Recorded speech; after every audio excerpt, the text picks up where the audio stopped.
The Committee on Homeland Security regarding oversight, investigations, accountability will come to order.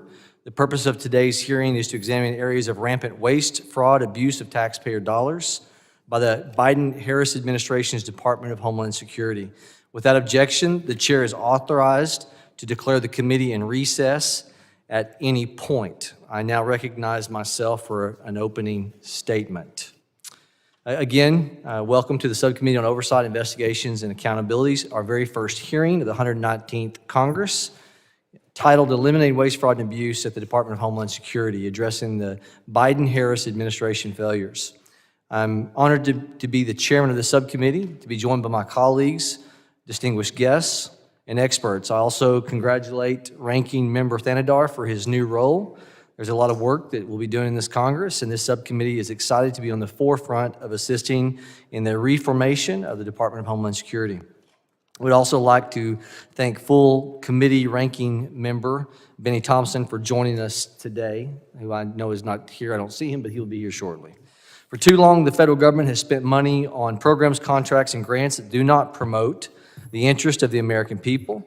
For 4 years under the Biden-Harris administration, we've all watched taxpayer dollars entrusted with the Department of Homeland Security become subject to waste and abuse.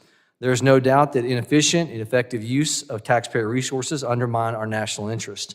Under new leadership in the last 2 years in the House, under Republicans taking the majority, this oversight subcommittee did press hard for transparency, offered the Biden-Harris administration solutions that fell on deaf ears.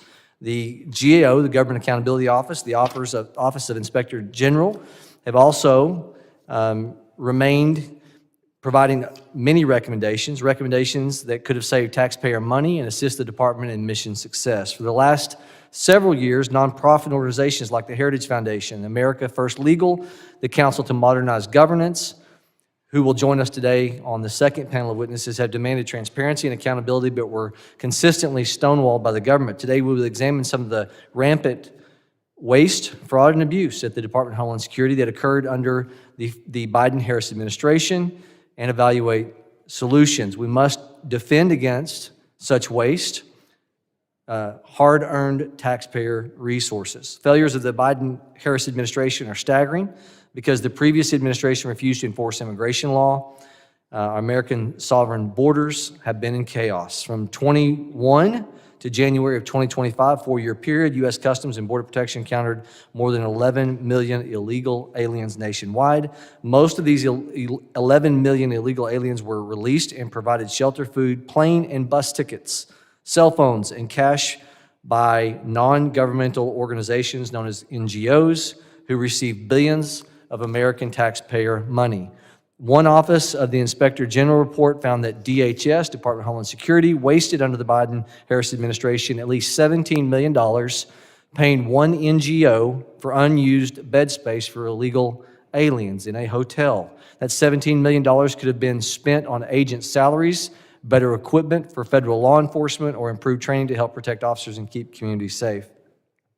In an attempt to shield the immigration crisis from the public, the Biden-Harris administration created a mass parole scheme to fly illegal aliens into the interior of the United States. These schemes were a clear abuse of power that left American citizens, vulnerable communities, exposed to criminals, cartels, and potential terrorists. A notable component of this parole scheme was Operation Allies Welcome, used to bring Afghan nationals in the United States after President Biden's disastrous withdrawal from Afghanistan in 2021. Multiple Inspector General reports found that DHS released Afghan nationals into the United States without adequate screening, without adequate vetting, or monitoring, leaving our country vulnerable to a national security risk from those that were coming in.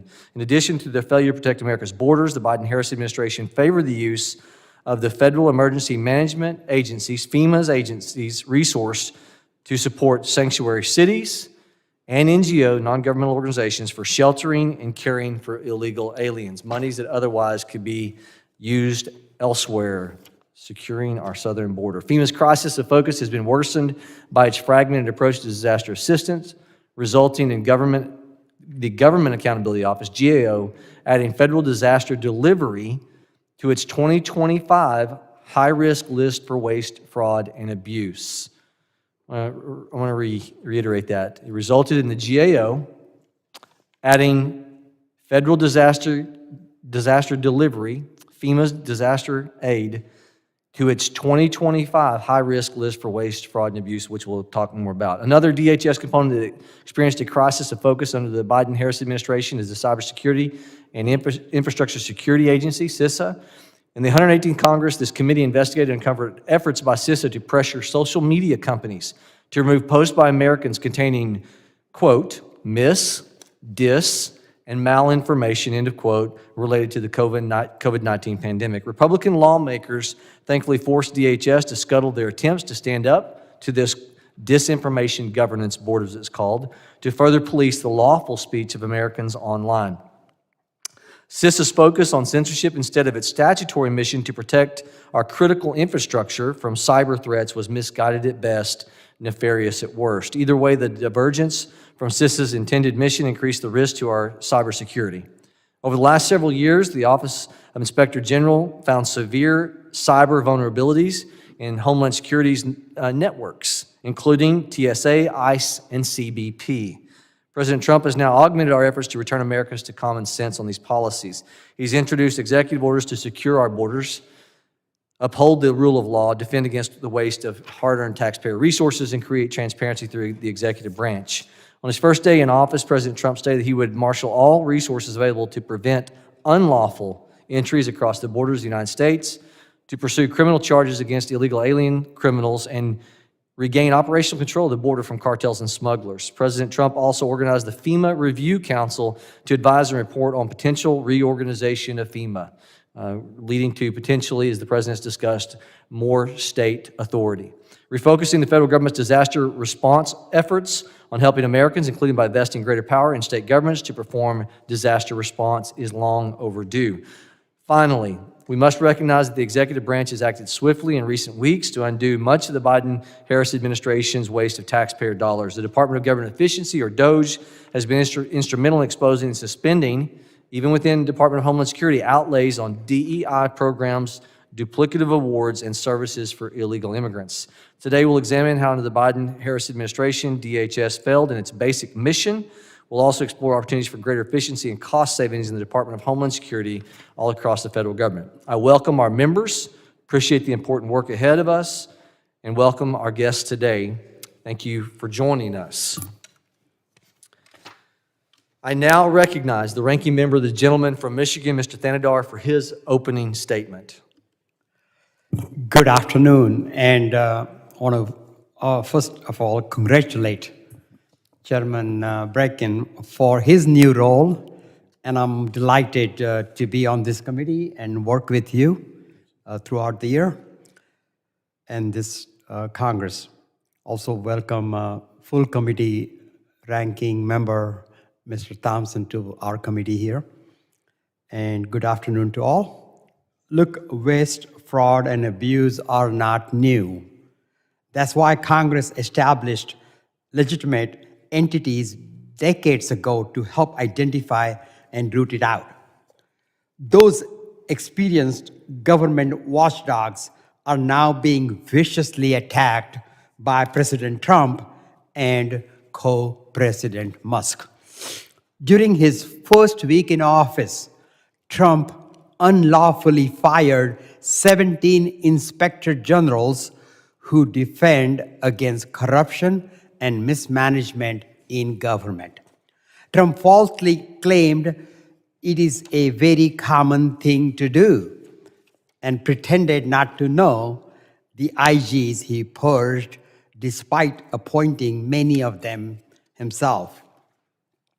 Those IGs saved taxpayers $93 billion in fiscal year 2023 alone. Now that is a $26 return on every dollar spent. Such savings are only possible when IGs are truly independent from the administration they investigate. Such independence is also crucial for the Office of Special Counsel, which provides a safe place for government employees to disclose wrongdoing.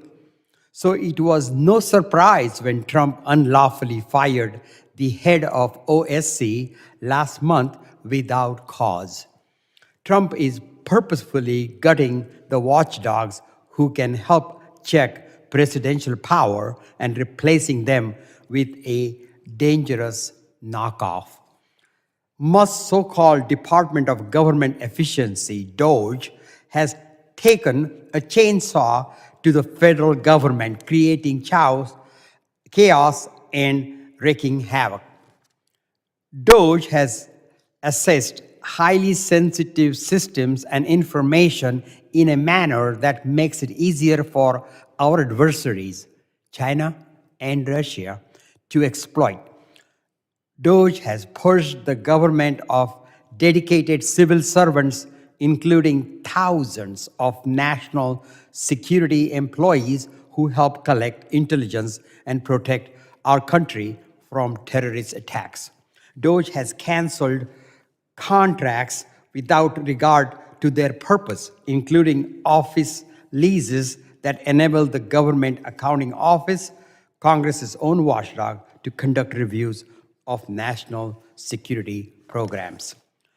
Musk's DOGE is a national security nightmare that is eroding the federal government's ability to function effectively and efficiently while the price of eggs skyrocket. Let's not forget DOGE's disappearing receipts.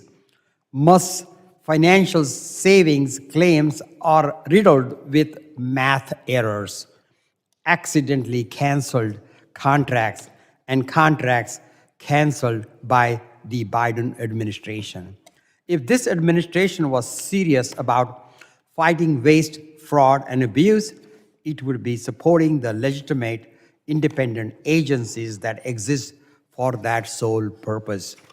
It's time to end the failed DOGE experiment and restore power to the entities Congress entrusted to root out waste, fraud, and abuse. With that, I yield back, Mr. Chair. Thank you, Representative Thanadar. I now recognize the full committee ranking member, the gentleman from Mississippi, Mr. Benny Thompson, for his opening statement. Thank you very much, Mr. Chairman. Mr. Chairman, my Republican colleagues are clearly obsessed with President Biden. They investigated him last Congress and turned up nothing. They tried to impeach him and turned up nothing. And now that he's out of office, they just can't get him out of their heads. Perhaps it's because the Musk-Trump co-presidency and DOGE are unpopular. Musk and DOGE are so unpopular that my Republican colleagues are here today pretending that Joe Biden is still president so that they can have someone to beat up on for their failures.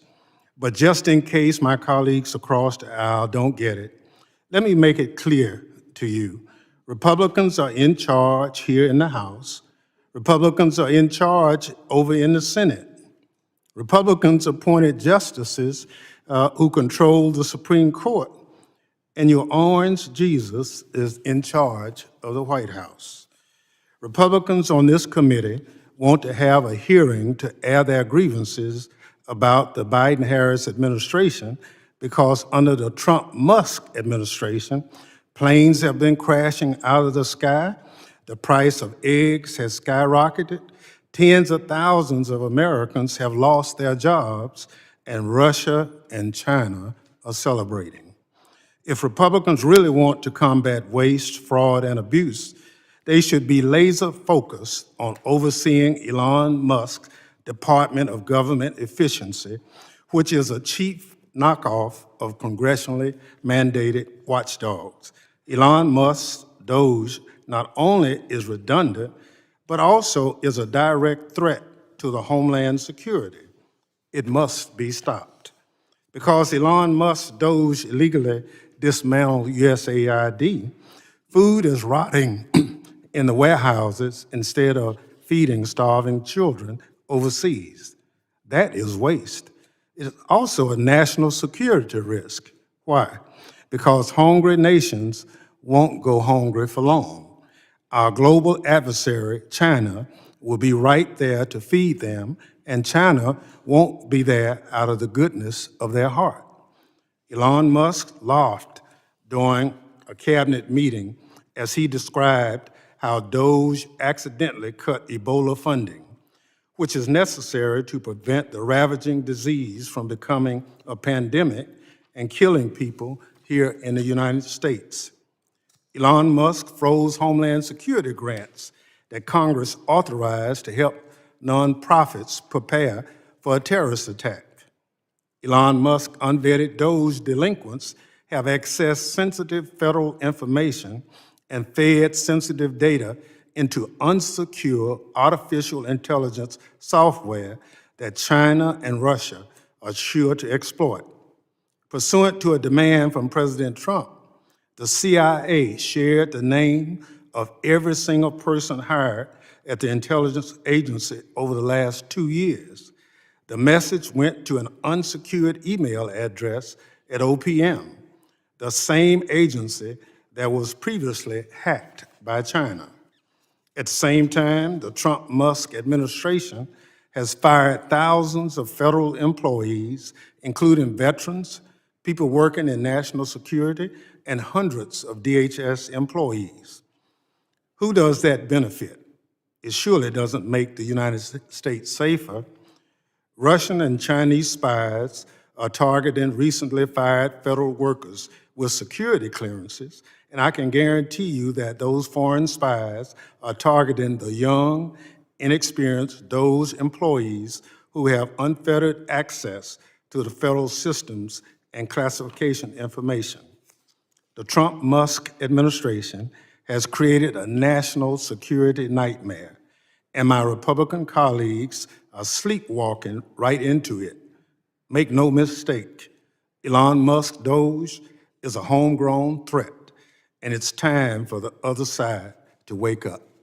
Mr. Chair, I yield back. Thank you, Ranking Member Thompson. Other members of the committee are reminded that opening statements may be submitted for the record. We are, as a committee, pleased to have a panel of government witnesses before us today on this important topic. I ask that our witnesses please rise and raise their right hand.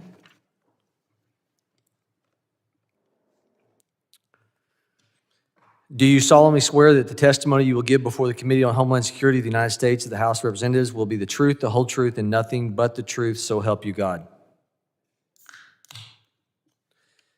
Let the record reflect the witness have answered in the affirmative. Thank you, and please be seated. I would now like to formally introduce our witnesses. Mr. Chris Currie is the Director of the Homeland Security and Justice at the U.S. Government Accountability Office, GAO. Ms. Kristen Bernard is Department of Homeland Security's Deputy Inspector for Audits. Ms. Erika Lang is the Department of Homeland Security's Assistant Inspector General for Inspections and Evaluations. Thank you all as witnesses for being here today. I want to now recognize Mr. Chris Currie for 5 minutes for his opening statement. Thank you very much, Mr. Chairman, Ranking Member Thanedar, Ranking Member Thompson. It's an honor to be here today to talk about GAO's work on the Department of Homeland Security. Since 2003, when DHS opened its doors, we've issued thousands of reports and just as many recommendations to improve the department. There's been a lot of progress made over that 20-some-odd years, but there's a huge number of challenges that still remain.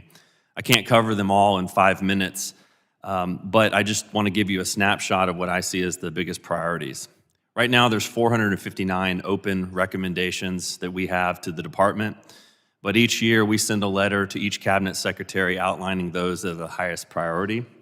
Last year, we sent a letter outlining 37 open recommendations to the DHS secretary, and these run across the gamut of the mission of the department. For example, we've recommended they improve their IT procurement and acquisition processes, better training and hiring for Secret Service agents, simplifying disaster assistance, sharing cyber threat information across the department and across agencies, and collecting better data on ICE detainees, just to give an example, a few of them.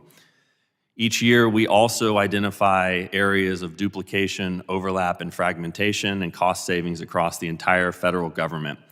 And DHS has been a major part of that too. Since we've been doing that work, we've identified over $19 billion in financial savings that the department could save by making its programs more efficient. And currently, there are many other areas, over 30 of them, that have still not been fully addressed by DHS. Just to give a few examples of these, we have recommended that better procuring and streamlining its IT systems could save potentially hundreds of millions of dollars. Closing unnecessary Coast Guard boat stations that overlap with one another could save millions of dollars. And DHS and the FBI could work together to better streamline the sharing and collection of terrorism information, just to name a few. I also want to discuss the DHS high-risk areas that are currently on our list. Every 2 years at the new Congress, GAO issues a high-risk report to Congress. There are currently over 30 issues across the federal government on there, and many that affect DHS. But the two I want to highlight are, one, DHS management at large. This has been on our high-risk list since 2003. It has been narrowed over the years as the department has worked to create itself into one functioning department, but we still face a number of very difficult financial management and IT security issues. For example, every year, DHS's independent auditor identifies access controls and IT security problems with its systems, which clearly, as one of the nation's foremost national security agencies, is a concern. In financial management, DHS has a number of systems, including FEMA and ICE, which manage most of the department's billions of dollars in resources. Some of these are over 25 years old. FEMA itself has 6 different procurement systems that can't talk to one another. And so there are still some legacy challenges that have not been addressed in over 30 years since FEMA was first created. Lastly, and you mentioned, Mr. Chairman, we just added a new area to the high-risk list this year, strengthening the delivery of federal disaster assistance. There are over 30 different federal agencies that are involved in disaster assistance of some kind. And since 2015, we as a federal government have spent close to $500 billion on disaster assistance. There are a number of ways this program and these programs need to be streamlined. They are too complicated. We hear over and over again from survivors and state and local governments that they are too difficult, and oftentimes the assistance they get does not meet the expectation of what they think they're going to get. And then lastly, you mentioned some of the issues about FEMA's the mission workload. FEMA is stretched too thin. They are managing over 600 major disaster declarations, some going back 20 years. They have too much of a workload, and they can't keep up with it. They have challenges retaining and hiring the right number of workers with the right skills. And as more and more is being added to their workload, they just get further and further behind. This completes my prepared remarks, and I look forward to the discussion. Thank you very much, Mr. Currie. I now recognize Ms. Kristen Bernard for 5 minutes for opening statement. Thank you so much. Chairman Brackeen, Ranking Member Tanadar, and members of the subcommittee, thank you for inviting me here today to discuss our oversight work that improves DHS's execution of its mission operations while preventing fraud and abuse in its programs. My testimony today will highlight long-standing and systemic weaknesses that pertain to border security and immigration enforcement, cybersecurity, and emergency management. First, DHS faces challenges executing its day-to-day border security and immigration operations. We've issued numerous reports highlighting recurring problems in tracking and accounting for migrants entering and being released into the country. For example, we recently reported ICE was unable to monitor the location and status of all unaccompanied children once released or transferred from DHS custody. We also reported DHS could not locate migrants once released due to missing or invalid addresses, as well as the reliance on manual ad hoc methods for border apprehension and detention processing. Each of these deficiencies point to the absence of fundamental practices necessary for maintaining operational control of the border.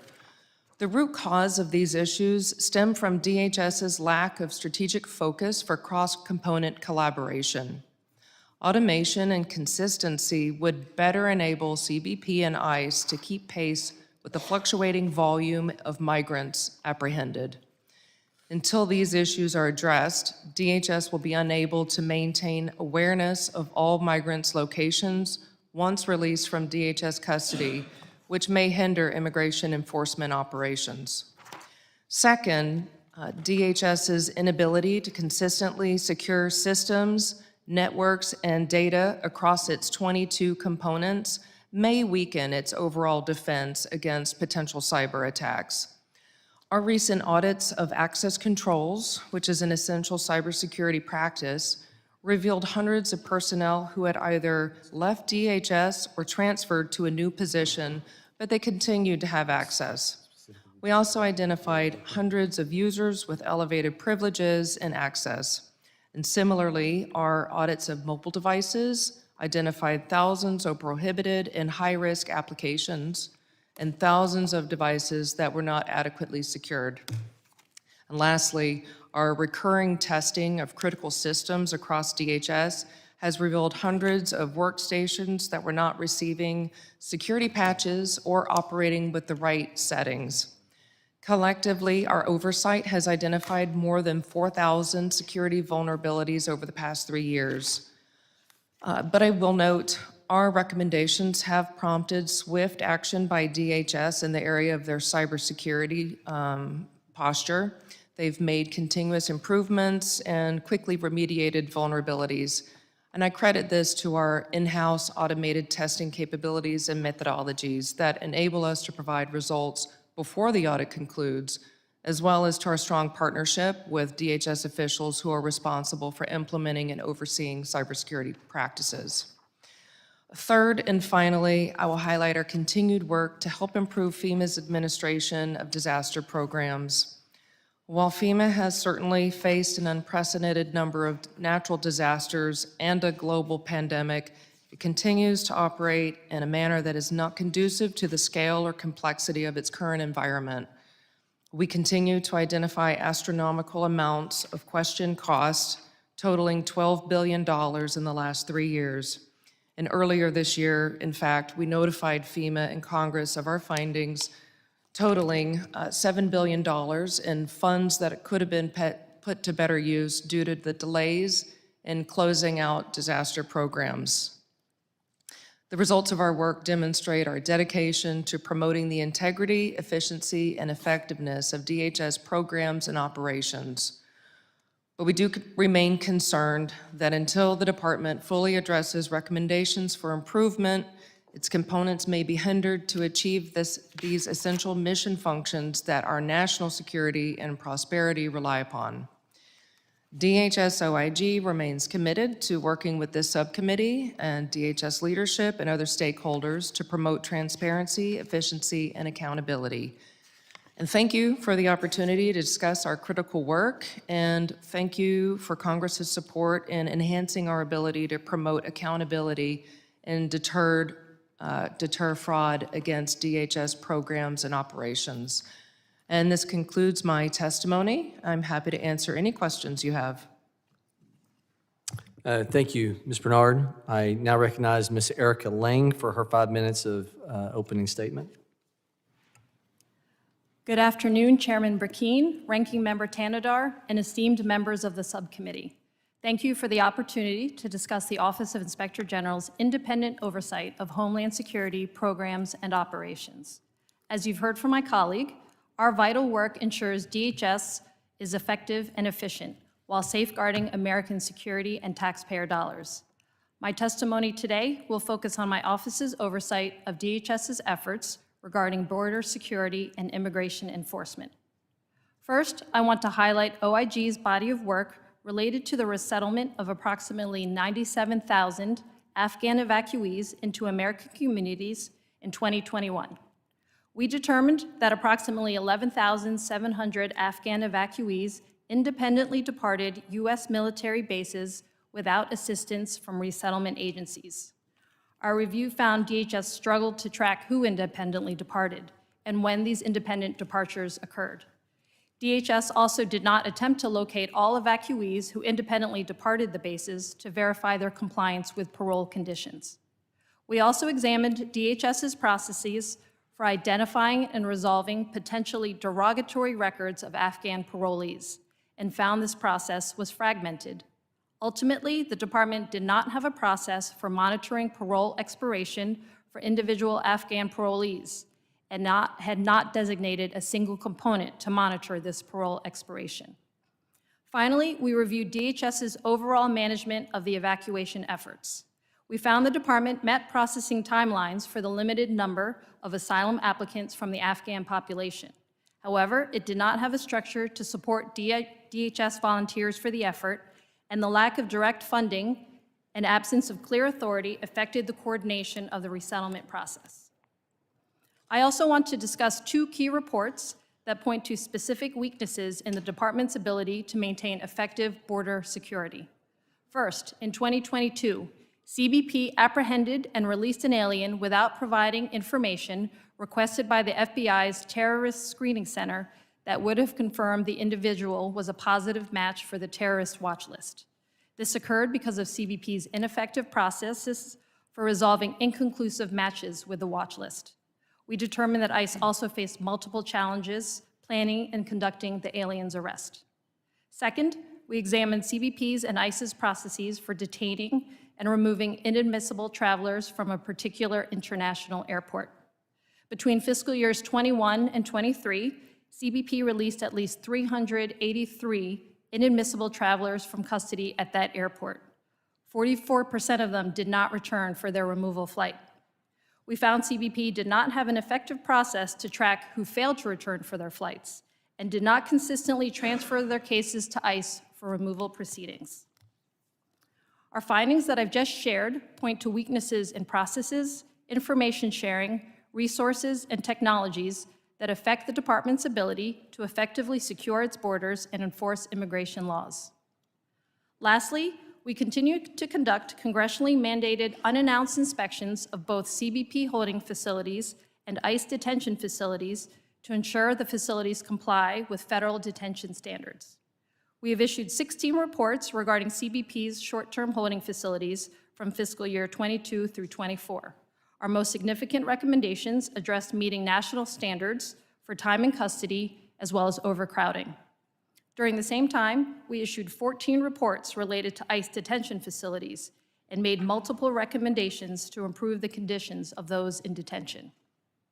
These unannounced inspections help ensure the department complies with applicable detention standards to maintain the required conditions of detainees in custody and mitigates risks to the health and safety of DHS personnel. As my colleague and I have described, DHS OIG's comprehensive body of work demonstrates our commitment to improving the department's effectiveness in its many mission areas. The independence of inspectors general ensures necessary oversight, accountability, and transparency in the federal government. It allows us to make objective, actionable recommendations. We appreciate Congress's ongoing support of our independent oversight. This concludes my testimony, and I'm happy to answer any questions. Thank you.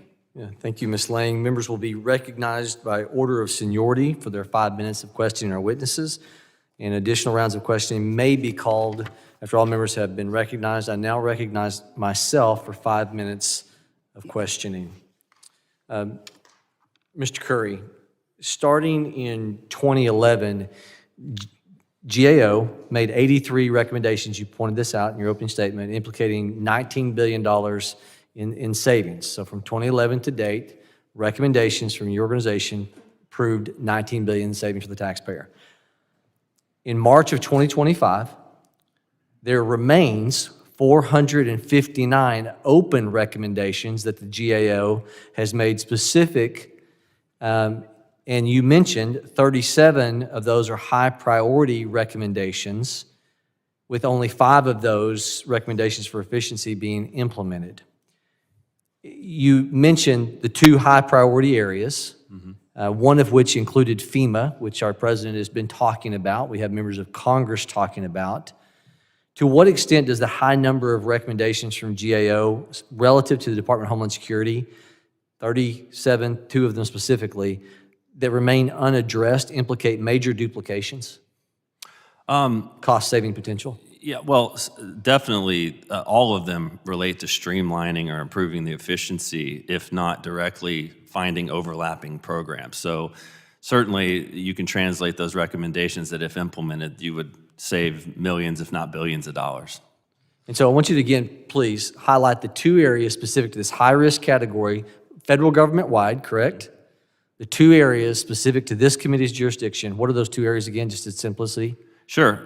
One is DHS IT security and financial management, also improving the delivery of federal disaster assistance. And actually, there's one more I didn't mention today, which is the cybersecurity of the nation is a high-risk area as well, and DHS. Which OIG is also indicated. So one area that showcases the significant growth, waste, as you just said, is the FEMA's disaster recovery efforts. It is more than justified what our president has been discussing when he's talking about what we can do to change the status quo. So I've asked staff to provide this chart. Visuals are always good. I don't know, we may have to raise that up. Can you all see the red lines from your seated position, the red lines at the bottom? You able to see that? That's the rate of inflation. That is the rate of inflation starting in 2000 at the sidebar here, very, very far left. The dark blue at the bottom is the base for disaster recovery. Then the light blue is the supplementals that Congress comes in and brings about. So the bottom red line represents just the base growth every year appropriated by Congress. The upper red line represents what would be, if we had grown at the rate of inflation, supplementals added. So go back to 2000. At the rate of inflation, what we will see is base disaster aid, annually appropriated, if it had just grown at the rate of inflation, it would be almost two times greater. Bottom left number, $2.5 billion. Today, at the rate of inflation, that base number would be $4.2 billion. That's the bottom red line. You can see, very slow growth. The upper red line, again, indicative of the supplementals. If we go back, middle number on the left side, $4.2 billion in 2000 was the total added in the supplemental cost. If you rise at the rate of inflation, that would put us at $8.2 billion. But you notice where those red lines track on the right side of this graph. Way short of where we actually are. And you have to, instead of a multiplier of 200, you have to put a multiplier of 800%. That is the rate of growth, whether it's the base, 800% growth, relative what would be the rate of inflation, or supplemental 800% growth. And then you see a few years before. I want to dismantle quickly. I don't have the time to go through the stats. I've done this in committee before. Anyone who says this is climate related, more climate, you've got a United Nations climate panel. The United Nations, not known to be right of center, saying that there is no correlation between frequency of hurricanes and drought and wildfires relative to climate change. So that argument, even the United Nations dispels. We've got a waste problem. We've got an inefficiency problem. All right, GAO added improving FEMA's disaster recovery assistance to its high risk. Annual appropriations to that fund have greatly outpaced inflation, as I just showed. Mr. Currie, what does it mean to be on the high risk list, and how that, given the increased appropriations the DRF has continued to receive, what should policymakers be concerned about it when it comes to them remaining on that list, especially given these numbers? To be on the high-risk list means that the program is vulnerable to waste, fraud, and abuse and mismanagement or inefficiency. And one of the main reasons we added this to our list this year is, actually, your chart shows FEMA dollars. If you were to add the rest of the federal government, it would go through the ceiling pretty much. So what's happened over time is that this process and this assistance has just gotten too fragmented and too large, and it's just not well coordinated. And we hear this over and over again when we go around the country and talk to survivors and state and local governments. So I think there's just a tremendous amount of efficiency that can be gained by better streamlining these programs. Thank you. I'm wanted now for his 5 minutes question, recognize Mr. Thanadar. You are recognized. Thank you, Chair. And thank you to our guest here. The Inspector Generals play a crucial role in combating waste, fraud, and abuse and promoting efficiency and effectiveness in government programs and operations. However, they must adhere to integrity, objectivity, and independence standards. Previously, GAO found that a lack of transparency in DHS OIG's selection of work topics called into questions the independence of the organization. What changes, this is a question for Ms. Bernard and Ms. Lang, what changes has the OIG made to ensure transparency when selecting work proposals, and how does the agency ensure it is targeting the highest risk areas at DHS?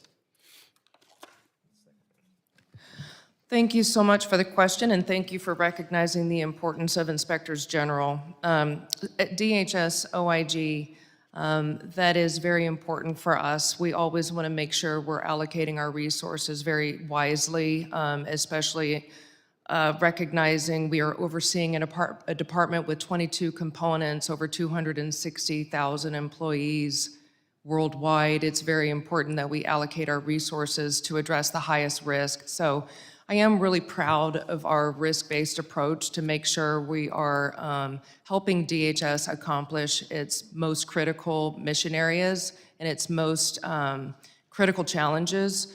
So we do have a recurring and repeatable framework for that. It encourages staff to consider project ideas from multiple sources, internally and externally. Okay.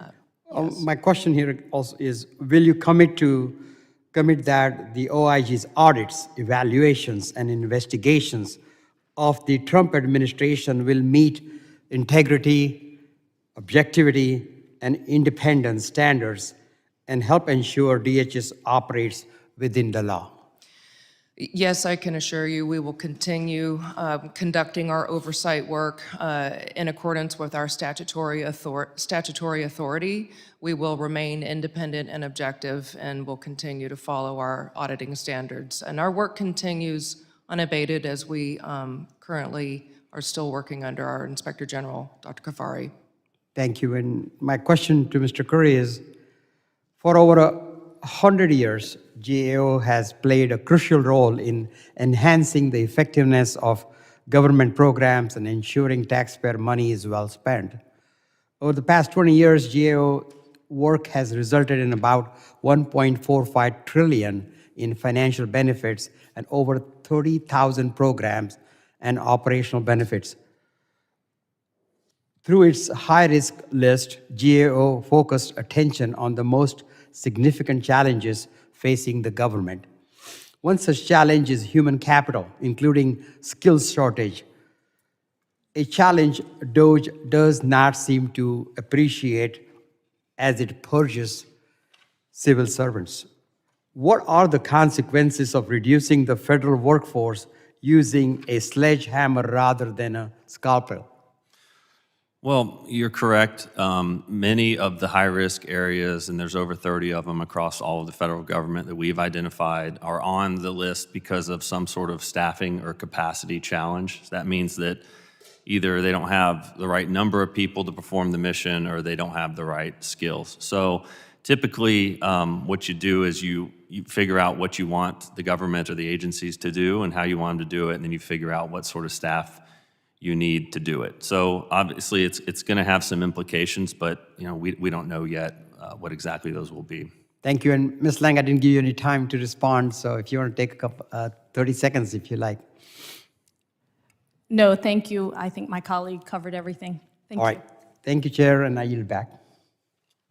The gentleman yields back. I now would like to recognize the gentleman from Tennessee for his 5 minutes of questioning, Mr. Ogles.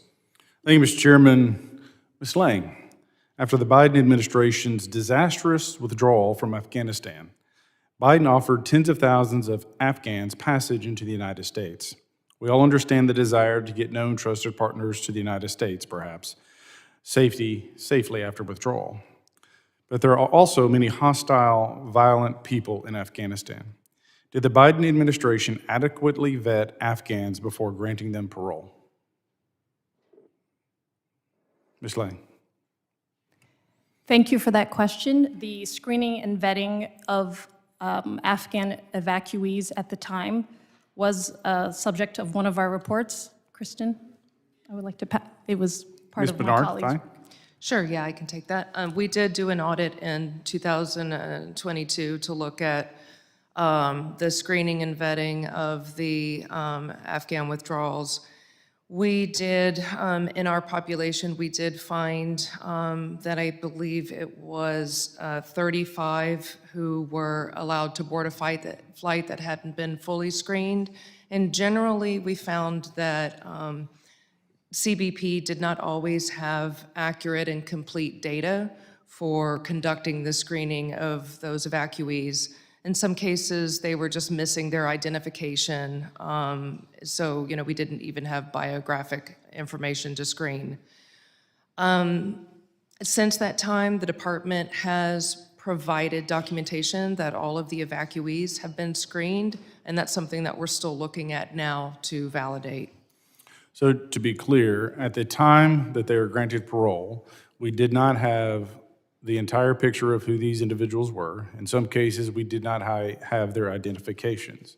I think it's safe to say that some of the very people that have torn that country apart, some of the very folks from Afghanistan that we might otherwise allow to be here, they allowed the folks they're running from to come with them. This is a disaster. This is a recipe for disaster. And also keep in mind that little event called 9/11 was planned in Afghanistan. So we have folks in this country, that don't like the United States of America. We've seen it on full display for decades now.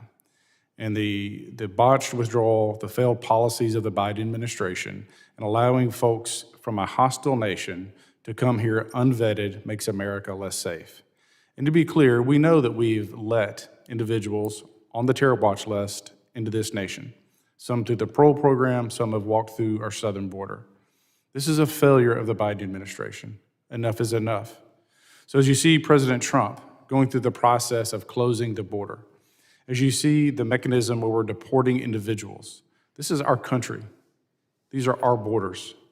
If you're not from here, you are a guest, and we get to decide who comes in and who has to leave. And the way forward, as we face the barreling debt this country has in our future, is we get to decide. The average immigrant family that comes here illegally will cost the American taxpayer $1 million. $1 million. Where's that money coming from? It's coming from you. It's coming from me. It's coming from hardworking Americans. And it's time that we do the hard thing, that we admit that the Biden administration, or for that matter, any administration, who allowed folks to be here that shouldn't be here, that we send them home, that we give them the opportunity to go back home. And look, I don't blame anyone for wanting to come here. I have 3 children. My wife and I, we have 3 children. I walk through fire and over glass to give them a better life. But if you want to come to this country, our country, you're going to do it the right way. And you're going to follow our rules and our laws. And if you don't like it, you can leave. And I'm not going to be apologetic for a president or for myself or for my colleagues who understand and respect the rule of law and expect everyone, citizen, non-citizen, guest, illegal, you're going to follow our laws. And if you're here legally, you need to get out. Mr. Chairman, I yield back. The gentleman yields. I now recognize Ranking Member Thompson for his 5 minutes. Thank you very much, Mr. Chairman. Mr. Currie, how long have you been with the GAO? Be 23 years in June. I compliment you on that. How long have you been looking at DHS and its programs? About 22 of those years. Okay, thank you. So if you looked at DHS at this point and there had to be a reduction in force, what would you expect? How would that process play out? Well, It's a challenge because there's not a mission in DHS that's not critical, which is very unique. I think it would be hard to balance between, is cybersecurity more important than disaster assistance, and it's not. Each of their missions is critical. So I think that what you'd have to look at is what are the agencies expected to do and what are they expected to deliver? So for example, with FEMA, 100 or more disasters a year, 600 total disasters they're managing. What do our communities and our survivors expect from them? And then what sort of numbers of people do we need to deliver that assistance? And right now, for example, with FEMA, they can't keep their head above water with delivering what we expect them to deliver. Well, thank you. You mentioned FEMA and what's the other agency? You mentioned two. Oh, I think cybersecurity, CISA. Okay. So if I told you that there have been hundreds of FEMA employees and CISA employees summarily told to leave without evaluation, without a plan or anything of that nature. Have you seen that? Well, we know that there have been dismissals of employees. Yes. So are you aware of any kind of a reduction in force plan or dismissal plan for the employees that are currently being discharged at FEMA or CISA? I haven't seen any plan like that. I do know that some of these reductions have been based on for newer or probationary employees. That's about the extent of the grouping that I am aware of. Well, when you say probationary employees, define that for the committee. Well, that could be people that are new to FEMA, or it could be people that are new to their particular position. If I told you that there were employees who've been with the agency for 10 years, got promoted to another position, and all of a sudden they are considered probationary, is that consistent with normal personnel policies and procedures? Not normally. I'd want to know, where they work and what their actual performance was. That's an important part, their performance every year, and then also what specific area they work in to know whether that is something that would have an impact on the mission or not.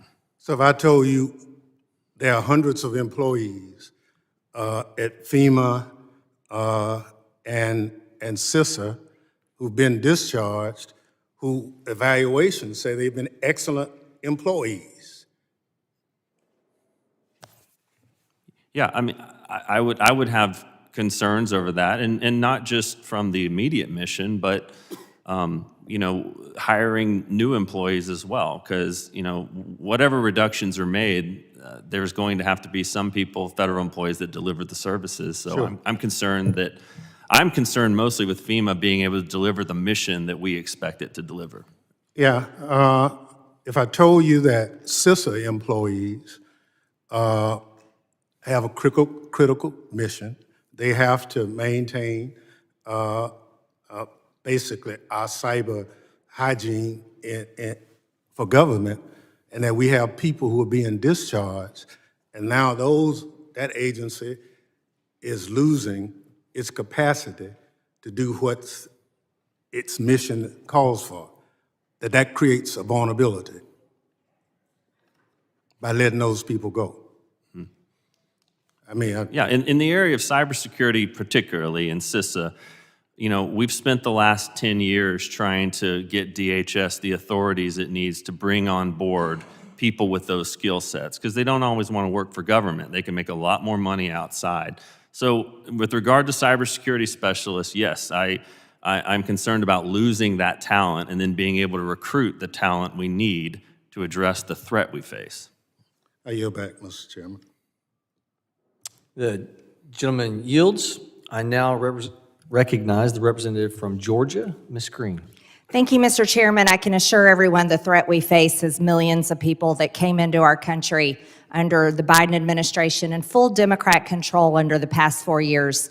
In Joe Biden's first few days and months as president and full Democrat control of this country, The Biden administration stopped construction of the border wall, unlawfully granted mass parole. That means he let thousands and thousands of people in this country every single day, expanded the grounds for claiming asylum to pretty much anybody and everyone, implemented catch and release. Oh, if they caught them, they just released them in with here's some paperwork, here's a free flight, here's a bus ticket, and if you make it to New York City, taxpayers in New York and other sanctuary cities will pay for you to stay. He terminated cooperative agreements and took just about every action possible to facilitate the largest invasion of our country and create the highest national security threat in our homeland that our country has ever faced. Ask any angel parent how they feel today about federal workers losing their jobs. You know what they're going to say? They're going to say the United States government failed our family because our child or family member were murdered by an illegal alien that shouldn't have been in this country. Ask Laken Riley's mother how she feels about that. Ms. Bernard and Ms. Lang, in your testimony, you stated that in a 2024 OIG report, CBP could not biometrically confirm the identity of all persons seeking entry in vehicles at land ports of entry, nor did CBP maintain consistency in operational procedures to screen all vehicle passengers prior to allowing these non-citizens into the country. We knew that CBP wasn't verifying the identities of people crossing the border in between ports of entry, but they weren't even able to fully identify people at ports of entry in cars. That would be like us opening up our doors to our house, opening up our windows, and not checking to see who's coming in with our children in our house. You also testified that OIG assessed DHS's actions related to the screening process of suspected terrorists, and in 2022, CBP missed multiple opportunities to verify that an apprehended alien was a positive match for the terrorist watch list before releasing the migrants into the community. Terrorist watch list, ladies and gentlemen. This included not providing information requested by the FBI's Terrorist Screening Center, which would have confirmed a positive match. Ms. Bernard and Ms. Lang, why did these failures occur under the Biden administration? Ms. Bernard.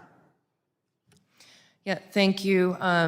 This is a critical area for us. We've done a lot of work to look at border security, and in that particular project that you mentioned, we were looking specifically at how CBP was conducting screening and vetting at ports of entry. Our focus was on the technological capabilities, resources, and processes that they were using. And yes, we did find challenges in biometric screening capabilities. One was that biometric capabilities are not available at all land border crossing lanes. And the second was that on occasion, they would forego screening passengers. So if there was a backlog of high volume of travelers coming across the port of entry, they may waive the screening of the passenger and only do the driver. So to increase people coming, let's move the traffic along. Yeah, that's a complete failure. Ms. Lang, can you explain? I can speak to the release of the individual who was a match for the watch list. We found that that happened because of weaknesses that we see across DHS, which is ineffective practices, poor information sharing within CBP itself, staffing constraints on the part of CBP, and really it was paper processes, relying on paper files, moving them across the country. So if these vulnerabilities can be addressed, we did make one recommendation to the department about this particular case, but the recommendation can be used more broadly across their processes.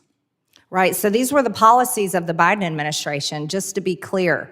The Democrats had full control, and they allowed millions of people in the country. Mr. Chairman, President Trump and his administration is doing a great job. Tom Homan is leading as border czar and has reduced the crossings from thousands every single day to less than 300. This isn't about resources. This isn't about how many federal employees we have. This is a difference in an election, and this is what the American people voted for: border security and the promises that President Trump made. Thank you, Mr. Chairman. I yield back. The gentlelady yields. The chair now recognizes the representative from Illinois, Ms. Ramirez, for her 5 Thank you, minutes. Chairman, and thank you, Ranking Member. You know, it's our first Oversight Subcommittee hearing this Congress, very first one. And I find it really ironic that we're discussing waste, fraud, and abuse when you have an unelected civilian like Musk and Trump who are actually gutting every single tool that DHS has to actually address waste, fraud, and abuse. I mean, just think about it. One of the very first actions from this administration that the gentlelady from Georgia loves to brag about, was to fire 17 inspector generals. And since many of my colleagues seem to be confused about the role of an inspector general, well, let me go ahead and remind them. Their mission is to provide objective oversight to promote the economy, efficiency, and effectiveness and integrity of our agencies. Since those firings, the administration has been on a rampage of terminations and fork-in-the-road emails to gut the federal workforce. Their objective, let me be clear, replace impartial, independent federal employees with Musk, it has to be Musk first, Trump loyalists. On top of all that, Trump puts a billionaire who, by the way, gets $8 million a day in government contracts, significant conflict of interest, I'd say, and numerous complaints and open investigations in charge of waste, fraud, and abuse. Come on, y'all. It's the fox guarding the henhouse. And then you add illegal impoundment, funding freezes, extreme budget cuts, and you have a recipe for more abuse. Trump's billionaire friends getting contracts and payouts on the back of working families and veterans that we all represent. So you see how it's hard for me to reconcile that the chaos of illegal firings, the irresponsible handling of conflicts, the defunding of congressionally authorized services is a credible way to approach handling waste, fraud, and abuse. You see, I too want to see an end to the misuse of funding and abuse of our agencies, and especially within Homeland under this secretary. But from where I'm sitting, the biggest culprits of waste, fraud, and abuse are sitting at DOJ and in the White House. So Ms. Bernard and Ms. Ling, do you believe that the Office of Inspector General plays a critical role in safeguarding the agency from waste, from fraud, and abuse? Yes or no? Ms. Bernard? Yes. Thank you, Ms. Ling. Yes, Thank you. And my follow-up question, Ms. Bernard and Ms. Ling, I want to ask you, in your opinion, is maintaining a sufficient federal workforce imperative to the success of the agency? Yes or no? Ms. Ling? Yes. Ms. Bernard? Yes. Ms. Bernard and Ms. Ling, I have another question. Is there a replacement for the Office of Inspector General or an office or department that can do the same work? Yes or no? No. Ms. Bernard? Not that I'm aware of that has the same statutory function, no. Yeah, I figured you'd say that. The reality is that we need our inspector generals, but this administration overnight sends them an email at 7 p.m. and tells them, you are fired, thank you for your service. This is the same administration that wants to talk about accountability. So I want to pivot quickly to the importance of maintaining a sufficient federal workforce. Mr. Currie, the GAO's testimony states that you found that FEMA had an overall staffing gap of about 35% across different positions at the fiscal year of 2022. What are the possible consequences if DHS does not properly staff up? Instances like disaster recovery and resilience. Well, quite simply, if the workload remains the same, which I think it will, or increase moving forward, they're not going to have enough people to do the job that they're asked to do right now, unless they are, their mission or their authorities are reduced in some way. So, Mr. Currie, we here say that we care deeply about the American people, our constituents. I have colleagues here that do everything they can to go after immigrants. But the reality is that this administration here is talking about cuts when we know that we need these funds for disaster recovery and resilience, and not having the workforce actually makes it impossible for us to be able to deliver those services. Let me close by saying this. As a member of this committee, especially this subcommittee, my responsibility is to ensure that we are in fact conducting oversight.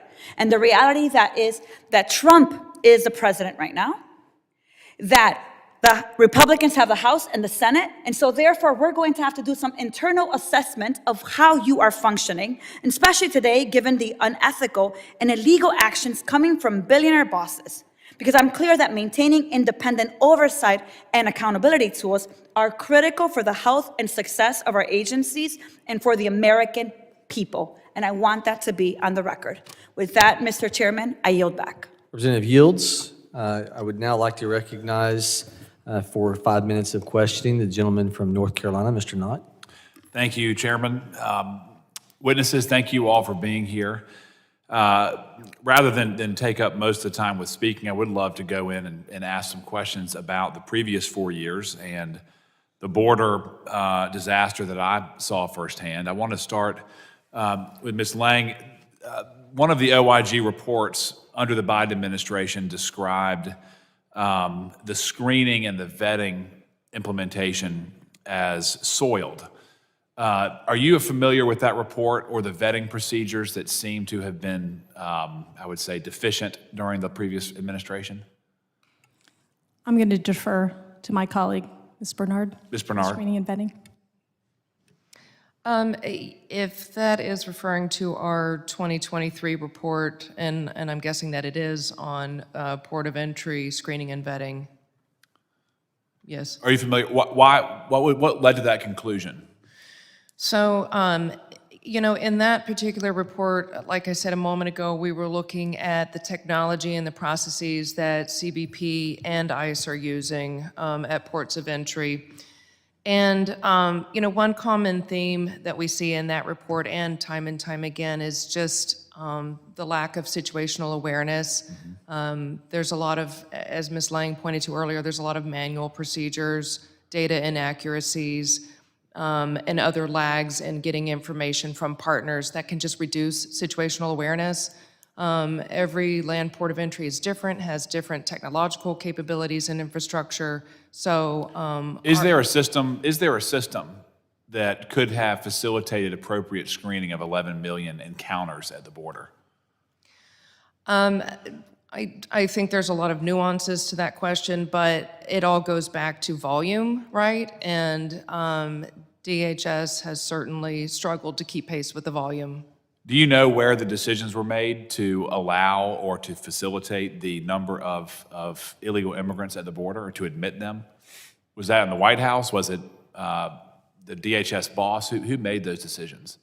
I think that would be a combination of DHS guidance and federal regulations at the time. Okay. Was there ever any discussion about limiting the number of inflows so that we could vet them more thoroughly? We wouldn't get involved in those policy decisions at the Inspector General's office. That would be for DHS. Okay. Ms. Wang, were you familiar with any discussions that went on about limiting the number of people who were coming into the country? No, I'm not familiar with that. Thank you. Okay. Mr. Currie, in regards to your role in identifying how the department functions most, I would say, with the highest level of functionality, were you aware of any discussions with leadership, the White House under the Biden administration, about limiting the number of illegal immigrants who were coming into the country? No, sir. Okay.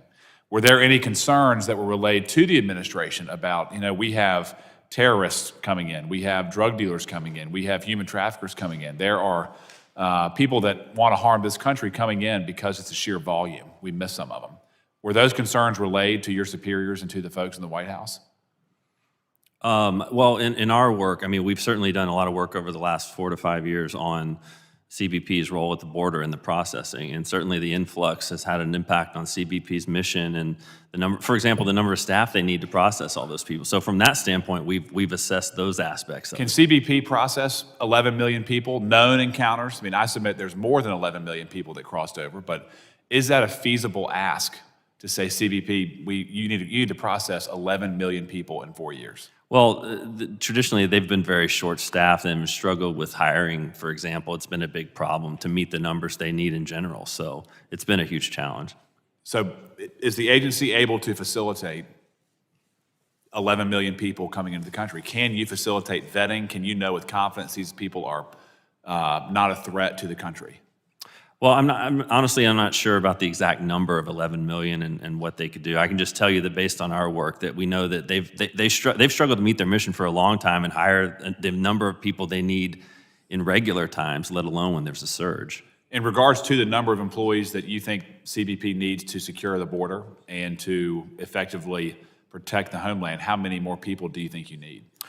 I don't have the exact hiring targets at the tip of my tongue right now. CBP does set a target of what they need, and I know that they've had challenges meeting that and hiring enough agents. We've done a lot of work on that. Part of the problem is the process. Yep. It's like a multi-year process. To hire somebody? Yeah, at CBP, it's particularly challenging, and that's been something DHS has been trying to address for quite some time. Okay.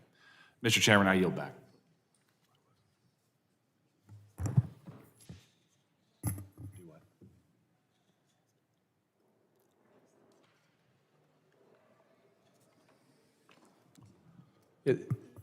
Gentlemen,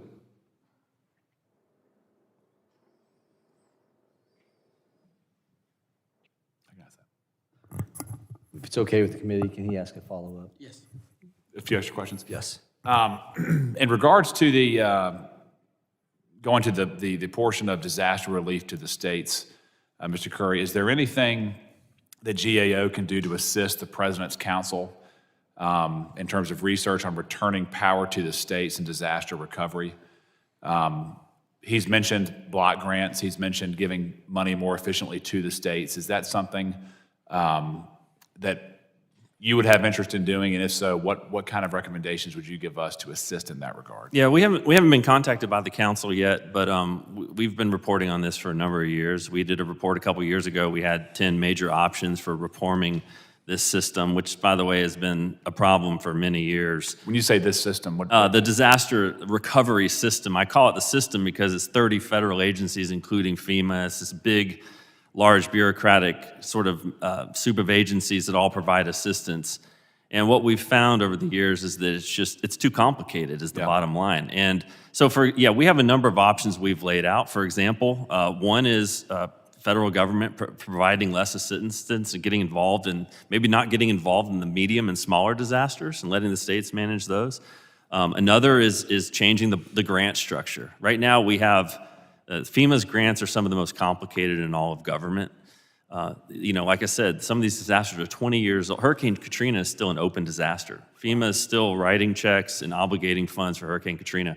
So getting out of the business of that so they can focus on response near term is another option. But there's many other options too. Is one of the perverse incentives of FEMA and your department is it disincentivizes states and local governments from having their own types of creativity or outlets in terms of dealing with disasters. Is that Absolutely. fair? I mean, they know they can rely on the federal government. For example, a few years ago, we looked at states, how many states have a rainy day fund for disasters, and very few do, because they told us outright that if something is bad, then they'll have the federal government pay for it. So, Right. For sure.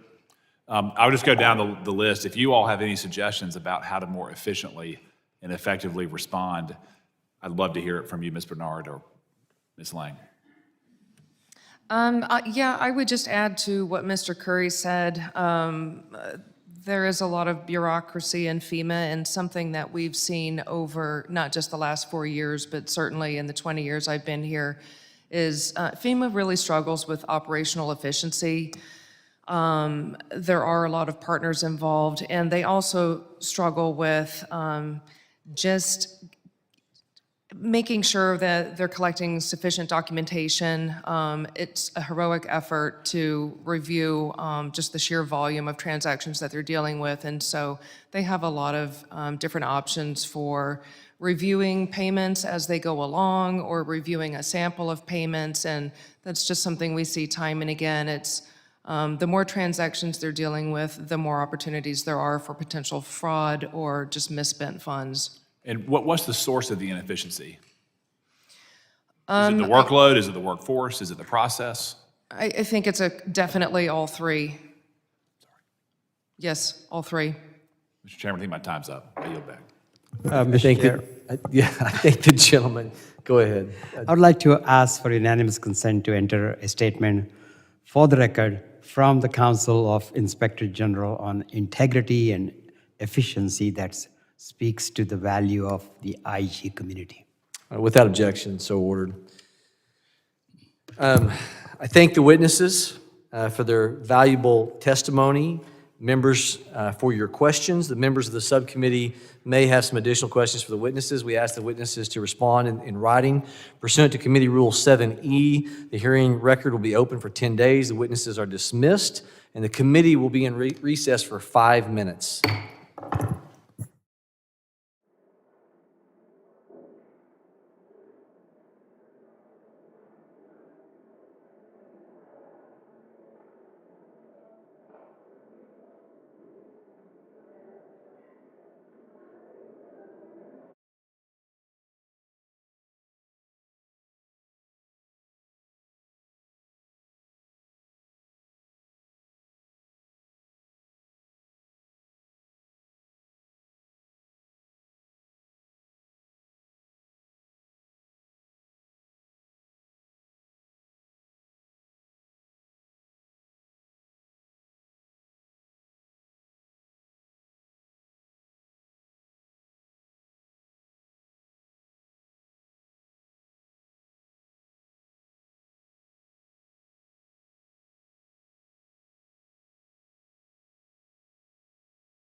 that in my notes.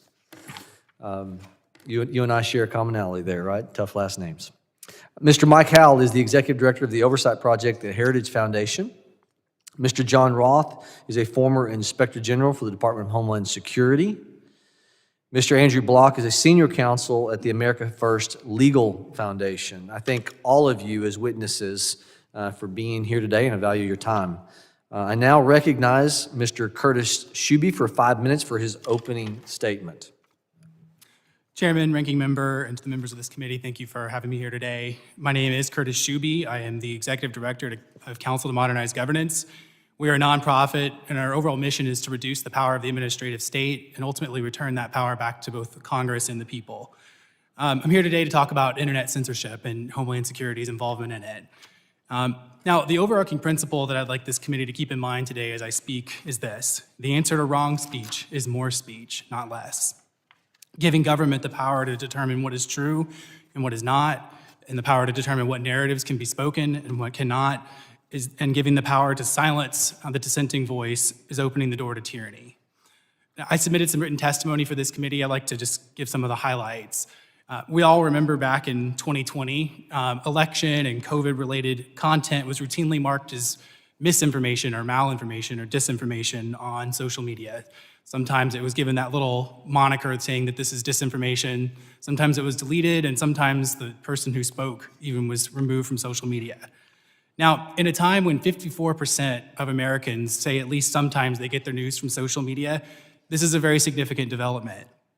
It means that some messages are able to get to a significant portion of the American populace, and some messages are not. Now, we've come to find out that there were specific NGOs who were driving this effort.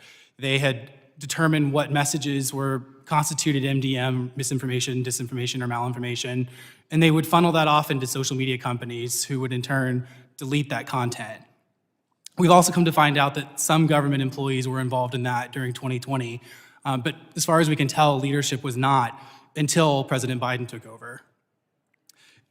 So I want to talk about CISA, which we think was one of the more abusive sub-agencies within this effort. So what CISA did, it was created in 2018. It was created to oversee the American infrastructure with regard to cybersecurity. But it took the term that was given in the statutory mandate, quote, critical infrastructure, and took that to mean cognitive infrastructure. So something that was meant for us, the US government, to oversee the tangible elements of our cybersecurity, they took that to mean it can censor American thought. Now, if CISA had begun to itself routinely identify content and report it itself, the American public would have had an outcry because we intuitively know that that would violate the First Amendment. What it did instead is it begun to fund these NGOs that had been driving this effort in the form of grants. The plan was to have the NGOs do the dirty work. The NGO would be the one to identify the content. The NGO would be the one to contact social media, and the government would have less of a hand in it. CISA spent a lot of money in this endeavor. The Center for Internet Security, for example, received $107 million in DHS grants in the last 3 years. Other parts of the Department of Homeland Security, like FEMA, were also involved in these type of efforts. And this is all by design. Again, the government knows that social media has protections under Section 230 and other legal precedents. So the government can claim, hey, we didn't remove any of this content, Facebook did it. And then Facebook in turn can say, well, we have protections under Section 230 and other versions of the law, and then there's no legal recourse for the censored party there either. And this is exactly what happened last year in Murphy v. Missouri when the Supreme Court upheld the dismissal of censored Americans' lawsuits because they supposedly did not have standing. So members, misinterpreting statutes and finding legal loopholes to avoid the protections given to all Americans under the First Amendment is abuse. Funding that effort is waste. The government knows that it should not and cannot censor the speech of American citizens. So under President Biden's leadership, it found that loophole, and this must be fixed. And unfortunately, there are some opportunities for Congress to fix this. It could pass laws that better define what the term critical infrastructure is to keep CISA under control. It can also pass laws that would prevent any government funding of an NGO or other private party who was involved in censorship efforts. And third, it can pass a law that would give citizens standing to have legal recourse when the types of activities described here and today were to occur. Thank you for having me today, and I look forward to any questions you may have. Thank you, Mr. Schube. I now recognize Mr. Mike Howell for 5 minutes for his opening statement. Members of the subcommittee, thank you for the opportunity to testify about the role of NGOs, or non-governmental organizations, in facilitating mass illegal immigration. I currently serve as the executive director of the Oversight Project and previously was at DHS and on Capitol Hill conducting oversight of immigration matters. The United States of America is still reeling from the worst border invasion in its history. This was an invasion that was planned, promoted, encouraged, funded, and sustained by radical elements of the previous administration. But this invasion could not have been accomplished without a colossal partnership with the NGO community. Simply put, the government just did not have the capacity to get this many people in and around the country without the support of the nonprofits. And to that end, they gave them almost $6 billion to a conglomerate of UN agencies and over 200 NGOs to do just that, according to statistics from the Center for Immigration Studies. The result was that Border Patrol became a daycare. They became Uber drivers just to shuttle illegals to the nonprofits to get them around the country. Now, the Oversight Project has led the way in exposing what I call this border industrial complex.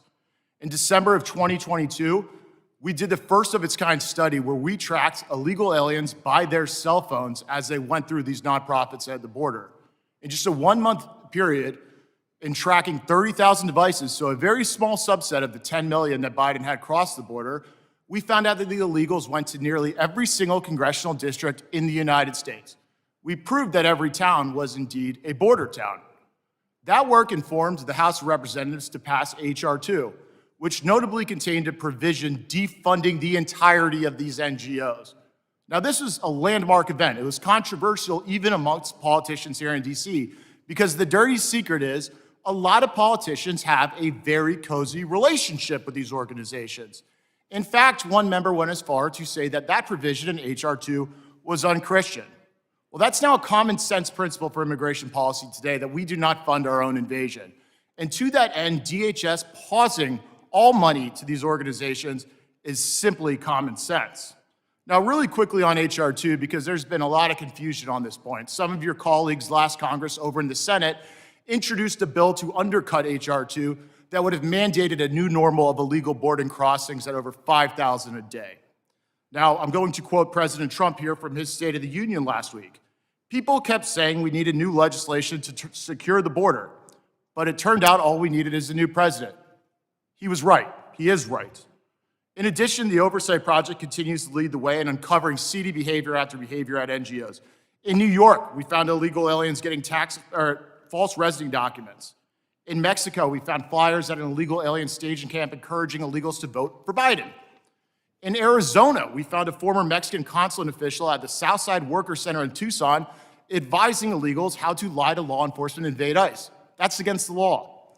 Additionally, we produced documentary evidence of non-citizens admitting on camera to being registered to vote in Georgia, North Carolina, Minnesota, Arizona.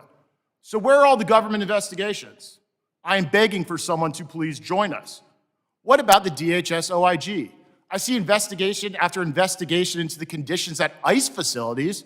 Where are the investigations of these nonprofits and the $6 billion that flowed through them? It's time that we start treating the Biden border crisis like the crime scene that it is. Now, this body funded it. I know a lot of members here want nothing to do with it, but the money came from Congress to fund the Biden border invasion. And so this body retains a responsibility and luckily the authority to figure out exactly how that money was spent and where these illegals ended up. And what NGOs, like the ones that helped facilitate the travel of Jose Ibarra, where he ended up killing Lake and Riley, what taxpayer dollars were involved in that? And one thing I want to leave you with, perhaps most importantly, is the left designed a sophisticated infrastructure to get this many people in the country. You all can do the same thing to get them out. I'm encouraging you to look at all available funding streams to help work with people outside the government to educate illegals on how to leave, to help arrange or even pay for their travel home. I call this whole concept Homeward bound, people need to go home. It's time for a modernization of the immigration enforcement system writ large. This means we don't need to secure the border for just 2025, but forever. A renaissance in applying technology and scientific advancements. The stovepipe system of various federal agencies holding this data needs to be fixed. This is what Border Czar Tom Homan called for just a few weeks ago. And generally, we should give Tom Homan exactly what he needs to get this job done. And finally, we got to prepare for the cartels to fight back. These people made a lot of money and gained a lot of power during the Biden administration, and they're not going to take this lying down. We need to get ready for when they start launching drones, kinetic attacks, other asymmetrical warfare. They are not going to go quietly in the night. With that, I thank the subcommittee for the opportunity to testify, and I look forward to answering all your questions. Thank you, Mr. Howell. I now recognize Mr. John Roth for 5 minutes for his opening statement.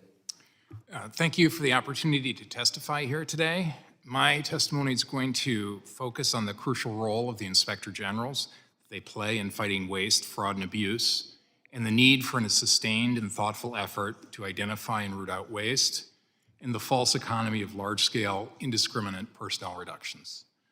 Since their creation, IGs have played a vital role in improving government operations, saving the taxpayers billions of dollars, and ensuring that agencies operate within the law.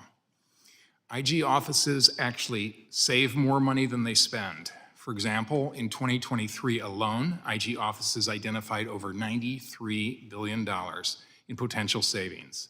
These savings represent a 26-to-1 return on investments for IGs. This is possible because IGs and their staff have the training and experience in audits, inspections, and investigations, are bound by their professional standards to be independent of the programs and operations they review, to make conclusions and recommendations only when well-founded and supported by the evidence, and to approach their job with the professional skepticism inherent in an auditor. They ask the difficult questions, they challenge their organizations to be better, to be more efficient, to ensure rigor in government operations, and look to eliminate waste, but they are often the bearers of bad news. Recent events have called into question the independence of these IGs. The unprecedented removal of multiple IGs has sent a chilling message to the oversight community. Produce findings that are uncomfortable or politically sensitive, and you risk losing your job. This undermines the entire system of government accountability. These actions create an implicit pressure to avoid the kinds of work necessary for effective government and can lead to self-censorship. Even worse, it destroys the public and congressional confidence in the integrity, the accuracy, and the independence of findings that the IG does make.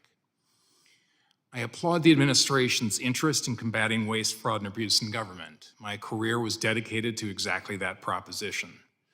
But I believe that the administration has missed the mark in relying on the Department of Government Efficiency to identify and root out waste, rather than the mechanism that already exists, the Inspector General community.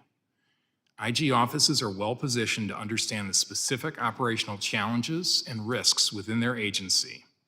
If the intent is to cut with a scalpel rather than a hatchet, the deep knowledge of the institution involved is necessary. Moreover, IGs are accountable both to Congress, this body, as well as the general public. IGs are required to submit written reports to Congress detailing their findings and recommendations, which are published, ensuring transparency and accountability. IG staff meets with congressional staff to discuss reports and recommendations. They also initiate reviews based on recommendations from this committee and other committees of government operations. IGs testify before Congress, as we saw today, to explain their findings and answer Congress's questions. And congressional appropriators routinely cite IG reports in their own reports, directing agencies to fix problems that the IGs have uncovered. Because an IG's findings and recommendations are credible specifically because they are the result of a rigorous, professional, and transparent process. No ad hoc process, no matter how well-intentioned, will garner the same level of credibility and trust. With regard to the reductions in federal workforce that's currently going on, intuitively it makes sense that reducing the federal workforce may save money, but in reality, I think the actions will be unlikely to do so. Any reductions in force should be part of a well-thought-out management plan that aligns agency resources and priorities and mission requirements with the workforce necessary to carry them out. To do so otherwise will drain the agency of specific skills necessary to ensure that the agency performs its mission. Moreover, creating a climate of fear and uncertainty in the government workforce simply drives out high-quality employees, those with the necessary skills and the record performance, out of the federal government. Finally, any reduction in force must comply with the laws that Congress has enacted and be decided by those without conflict of interest and avoid prohibited personnel practices. Failure to do so results in wasteful and time-consuming litigation, allegations of improper motive, and loss of agency focus in dealing with the fallout from such actions. This concludes my testimony. I'm happy to answer any questions the committee may have. Thank you very much, Mr. Roth. Mr. Block, you are now recognized to make your opening statement. Mr. Chairman, Mr. Ranking Member, and members of the subcommittee, thank you for inviting me to testify today on the Biden administration's waste, fraud, and abuse at the Department of Homeland Security. We at America First Legal have spent the last 4 years educating the American public on this topic, and I'm honored to share some of our findings and results with you. The Biden administration's cavalier attitude towards the law was on full display in the way that it approached immigration policy, where, at the direction of President Biden and Secretary Mayorkas, DHS failed to faithfully execute the laws and even actively created barriers to law enforcement. Among the administration's many abuses, none is worse, in my view, than its abuse of the parole authority. Congress empowered the executive branch to use its discretion on a case-by-case basis in compelling exigent circumstances to temporarily admit otherwise inadmissible aliens when doing so is necessary for an urgent humanitarian reason or a significant public benefit. Yet from this limited, qualified, and individualized authority of last resort, the Biden administration created whole programs completely disregarding all of the constraints imposed by Congress and using it as a primary authority to indiscriminately admit millions of people. One of these programs was the CBP One app. Now, when you or I arrive at a border or a port of entry, we have to show our documents, whether it's a passport, a driver's license, a visa, or some other document showing that we are entitled to enter the country. But with the CBP One app, the last administration said, forget all of that. And illegal aliens, lacking any basis or authority under the law to enter the country, were allowed to make an appointment, show up at a port of entry, and walk in the front door. It wasn't even catch and release, as Ms. Taylor Greene said. It was literally show up and walk in. According to Secretary Noem, more than 1 million people entered the country this way. AFL applauds DHS's announcement yesterday that going forward, they're going to repurpose this app for their removal efforts. Other parole programs, which I touch on in my more detail in my written testimony, are the CHNV, a program so rife with fraud that the administration actually paused it of its own volition for nearly a month, and the parole in place. Now, parole in place was particularly egregious, and AFL took the administration to court and won, stopping this program in its tracks. Through these 3 parole programs, the last administration attempted to bestow legal status on 2.6 million illegal aliens. For context, that is more than the population of 15 US states and the equivalent of the population of the United States' 3rd largest city of Chicago. And where the Biden administration could not make an argument under existing law, it simply endeavored to rewrite the law. One such example is the 2022 Asylum Officer Rule, which gave USCIS asylum officers the duties of immigration judges, leading to AFL founder and president Stephen Miller at the time calling it the most extreme immigration regulation ever proposed. Last is the issue of interior enforcement. And while removals were statistically non-existent during the Biden administration, its attitude towards ICE was even more pernicious than that. Under the Biden administration, DHS implemented policies that proactively made it harder for ICE agents to take the routine enforcement actions against the worst of the worst.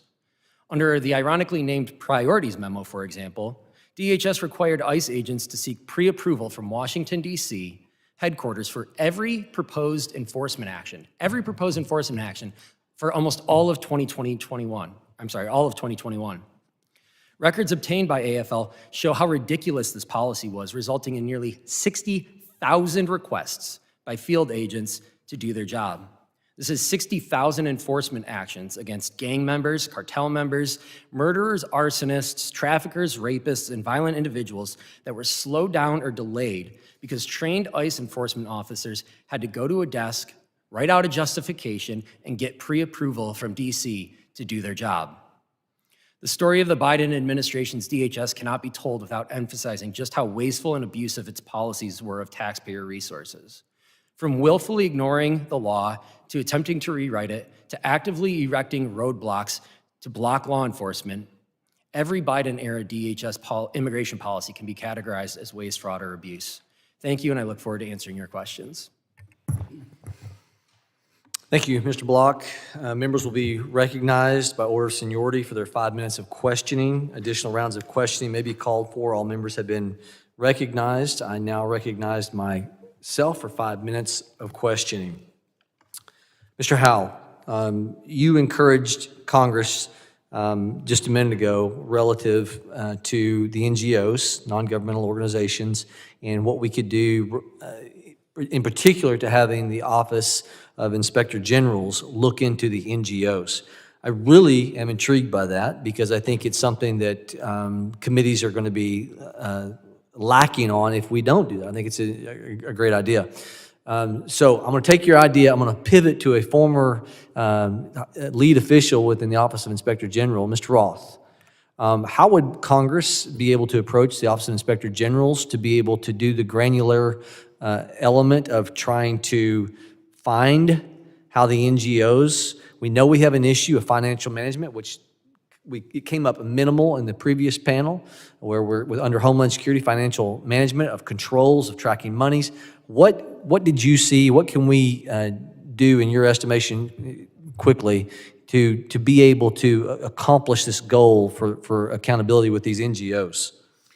Well, in my experience, IG's offices are extraordinarily sensitive to requests from their committees of jurisdiction. So the fact that you are the chair of a subcommittee of Homeland Security means that typically, or at least in my experience when I was IG, we would take that very, very seriously. So my advice, for what it's worth, is that I would have your staff call their staff, engage in some discussions, and then perhaps follow up with a formal recommendation or a formal request as to the sort of scope of the work. And in terms of NGOs and their ability to, given the financial management element, we know that we're under high risk under Homeland Security right now.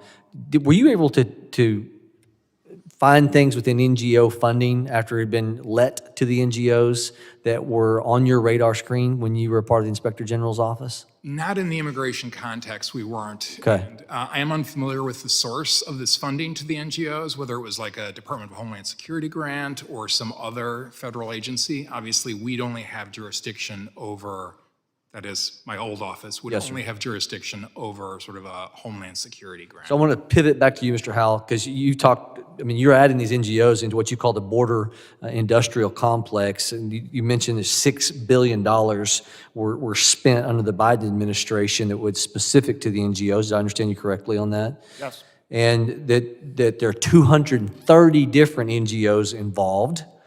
Can you name 5? You don't have to do 5. Okay, but a number of NGOs just right offhand that you feel like were the most egregious offenders? Right, so at DHS, there used to be a board that kind of oversaw the distribution of the funding, and on that board sat some of, we'll call them the name brand national charities, and those would include people like, Catholic Relief Services or Catholic Charities, USCCB, one variation of that, Lutheran Relief Services, Hebrew Immigrant Aid Society, all of these kind of mega organizations that play in the disaster space sat on that board that distributed money through a web of nonprofits. And I'm sure the number far exceeds 230, but there's a reason why the left did it this way. It's so that you couldn't get at who actually ended up with the money and how they spent it.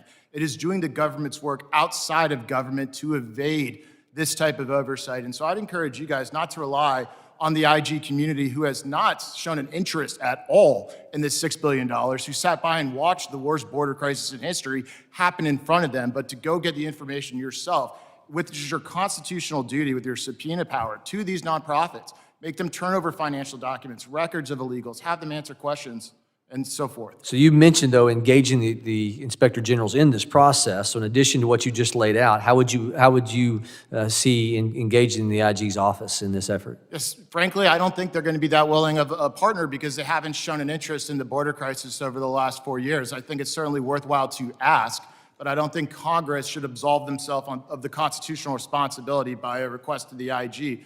I'd even be looking at law enforcement. A lot of this activity borders on criminal. It's good. It came up, Mr. Schube, a minute ago. You got 30 seconds between you and I about NGOs, non-governmental organizations, and how they were the ones that, under the ability of what was supposed to be a network of information protection, stop our electric grid from being taken down, they were farming out internet policing to these NGOs. You got 15 seconds. What would you want to say in terms of what we can do to get to the bottom of that in the process? You know, I didn't mention this in my remarks, but I think the same suggestion. I think the IG community or DOJ could look into which NGOs were benefiting from this financially and what they were doing with that money. Thank you all very much. With that, we'll open it up to Mr. Thanadar for his 5 minutes of questioning. Thank you, Chairman, and thank you to all of our witnesses here for your testimony. Mr. Roth, I thank you for your service. Earlier today, we heard from the GAO and the DHS Office of IG about their work rooting out waste, fraud, and abuse. These offices were created by Congress and have legal authority to audit the federal government, as you know. The Trump-Musk administration and House Republicans claim they want to eliminate waste, fraud, and abuse. So does it make sense to you, Mr. Roth, that one of the first things the new administration did was fire almost every inspector general?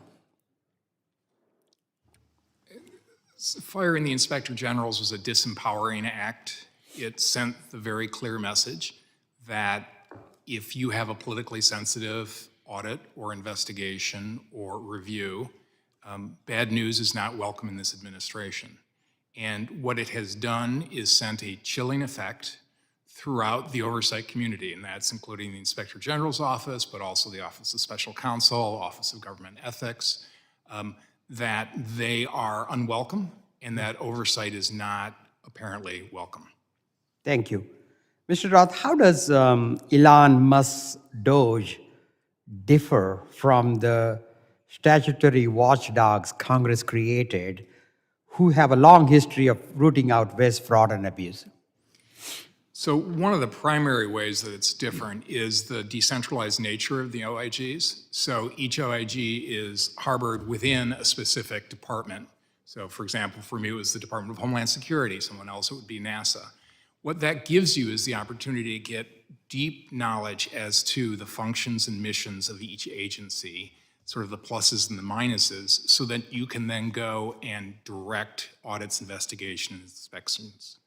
The other thing that the IG's office brings that DOJ can't bring is the kind of rigor that professional auditing does. And you saw a demonstration of that today in the first panel with the IG's office, who is very well informed, had written reports that were vetted and according to accounting and auditing standards.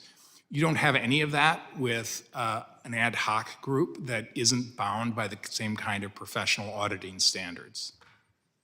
Mr. Roth, you were the Inspector General for DHS for a number of years, and you worked closely with other statutory watchdogs created by Congress to protect the American taxpayer. Offices like GAO and the offices of Special Counsel. Based on your experience, why is independence such a critical feature for the Office of Inspector General? And how does that differ from the people at DOJ? So there's two answers to that question. One is sort of the ability to gain information from the agency in which you are sort of doing oversight on. So if you were perceived of as independent and neutral, you're more willing to get whistleblowers to come in and talk about, and this is really the lifeblood of any oversight, is to be able to get people to trust you and talk about sort of what it is that they see. And during my tenure at DHS, we had a number of whistleblowers in different places because I was perceived as being on nobody's side. I wasn't part of the administration, I wasn't part of the non-administration. Likewise, the Office of Special Counsel has special programs in place to protect whistleblowers. So that's one aspect of it, is that people trust you and they'll come to you so you can root out problems. The second aspect, of course, is just credibility. So when the IG or the Office of Special Counsel writes a report, the fact that they don't have a dog in this fight, the fact that they aren't part of the management, that they're not encumbered by any financial conflicts of interest or other kind of political conflicts of interest, makes those reports more credible than otherwise would be. Thank you for that. And it is, disturbing because we don't see the same level of competence. Again, do you see the same level of competence or the independence in the 19-year-olds and the 20-year-olds that are hired? Or if you look at their social media profile, you see all kinds of racism and other horrible background. Again, are these people qualified to do the job that they've been assigned to? Again, the process that the Inspector General's offices have is that you have to have professional auditors who are trained and skilled in the kinds of things that auditors do. They are reviewed, they are supervised, any report goes through vetting, et cetera. All right, my time is up, so I yield back, Chair. The gentleman yields. I now recognize the representative from Illinois, Ms. Ramirez, for her 5 minutes. Thank you, Chairman. And I'm really grateful for the opportunity to also stay for the second panel. At our first Homeland Security Full Committee hearing a couple of weeks ago, I brought this graphic with me. And as you read here, Elon Musk. That is what I believe to my core is the biggest threat to our national security. This is the Committee on Homeland. And since then, I've asked the members of this committee, who is supposed to do everything in their power to protect the homeland, to really take seriously the threat that Trump, Musk, and his army of unaccountable tech bros represent every day. So you can imagine my disappointment, not really, to see that instead, the Republicans on the subcommittee have decided to throw their Lord and Savior a parade in the form of a hearing. And while their Lord and Savior changes from time to time, yesterday it was Donald Trump, today is Musk, tomorrow might be the next billionaire, although this guy is about to become a trillionaire off the backs of working people. It's something that's very clear for me is that Republicans have willingly given away their power to conduct oversight over our agencies and the dangers that these unelected billionaires have on our security. So you see, my Republican colleagues and their hyper-partisan witnesses sitting here today have completely ignored that the waste in our agencies is the millions of dollars spent on the Doge army of unqualified workers stealing our data and firing dedicated, qualified public servants. The fraud in our government is Elon Musk, whose greatest achievement on efficiency is a social media platform that crashed multiple times yesterday. The abuse is in our nation is a power grab with which Donald Trump imposes his authoritarian agenda. They don't have any legal authority to take sledgehammers to the services and programs that working people depend on. And by the way, Congress authorized, we authorized, but Republicans have allowed it to happen anyway. So, Mr. Roth, I want to ask you the questions today. As DHS's former Inspector General, could you share with us what are the potential threats posed by an unvetted Doge employee with little to no government experience plugging into DHS's information systems and databases? So I can't talk about the specifics of exactly what Doge is doing because obviously I'm not involved any longer in the government. But I will tell you that the IT systems within DHS and really across the government, according to the DHS's reviews of those, are extraordinarily sensitive, are being targeted by foreign adversaries in a way that is not represented in private networks, for example. And you heard the testimony of the GAO witness on the first panel talking about the vulnerabilities that exist, the documented vulnerabilities that exist in access controls. So having an unknown person or an unvetted person have access in ways that you don't have a full understanding of is extraordinarily dangerous and represents a significant vulnerability in IT systems. Thank you, Mr. Roth. And I think in part, when you said you're not quite sure what their authority or what they're doing is, I think it's actually the concern that a number of us have here. I've said this in Veteran Affairs Committee, and I'm going to say it here. I want to know, what does DOJ have access to? Who authorized it? Who are they talking to? What data do they have? How is it that they can have sensitive data to our national security and that it go completely unchecked? This committee, this subcommittee specifically, is responsible for oversight, accountability, and investigation. And we've already seen the effects of having unqualified people accessing our data and making decisions in our agency. Because look, the day after the DOJ's website was launched, it suffered a security breach, putting our sensitive data in the hands of anyone with a computer and access to the internet. And how can we forget when DOJ fired more than 300 staffers from the National Nuclear Security Administration? Yeah, that's the agency that's tasked with managing the nation's nuclear stockpile. Or the several employees who are working on the federal government's response to H5N1 avian flu outbreak. DOJ doesn't have a great track record, and whether it's due to stupidity or hatred, at this point, a better name for DOJ would be the Department of Obstruction and Gross Errors. I really hope that this committee takes the threat of DOJ and Elon Musk seriously, and I intend to work with all of my colleagues to do that. With that, Chairman, I yield back. Lady yields. I now would like to recognize for his 5 minutes of questioning the gentleman from Alabama, Mr. Strong. Thank you, Mr. Chairman. Mr. Howell, your organization published findings from your analysis of cell phone data revealing potential illicit activities by NGOs, such as providing false residency documents or advising illegal immigrants to lie to law enforcement to evade ICE. After the release of your findings, did the Biden administration take any steps to address these concerns? How did they respond to your research and your implications? So the Biden administration, through the Biden campaign, called me and my organization some variant of disinformation, of course, and then otherwise relied on their legacy media outlets to try to come after us and discredit us, which they ultimately failed and actually ended up supporting our findings.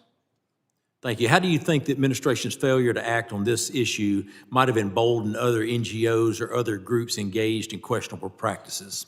Well, they turned on the fire hydrant of billions of dollars of funding. They built an entire sophisticated apparatus and infrastructure. A lot of people gained a lot of power, influence, and money throughout this, and it resulted in the biggest invasion of the United States, the biggest mass movement of human beings I can think of in an organized fashion throughout our country and into everyone here's community, with drugs, crime, violence, all coming with it. Mr. Howell, in your testimony, you alluded to examples of NGOs misusing taxpayer-funded grants or resources to facilitate fraudulent activities. Can you elaborate on how these funds were directly misused and what measures can be implemented to trace and prevent further misuse of public funds? Right, so the behavior we see at the NGOs ranges across the gamut of questionable and even illegal activity, including advising illegal aliens on how to evade ICE. I believe it construes kind of harboring illegal aliens too. It potentially implicates the trafficking of them as well. There's all amounts of kind of criminal negligence I think we can find at these nonprofits. In addition, in New York, we found them giving false residency documents to illegal aliens. Who knows the impact that has in our voting systems? Did you know of any NGOs that were helping people try to register to vote? Yes, absolutely. By giving them false residency documents, with residency being one component of voting, that is a factor there. Also, south of the border in Mexico, we discovered flyers encouraging illegals to vote for Biden when they entered the country. Separate, the White House themselves, when they tried the federal takeover of elections via Executive Order 14019, they invited a lot of these nonprofits and their partner organizations to basically advise, we don't need to do anything to warn illegals not to vote whatsoever. They kept the system wide open because they were relying on those very votes. That's why they opened the border in the first place. They can't win with only American votes. They needed to import a new population dependent on government to fundamentally change the United States. That's what this is all about. You're spot on.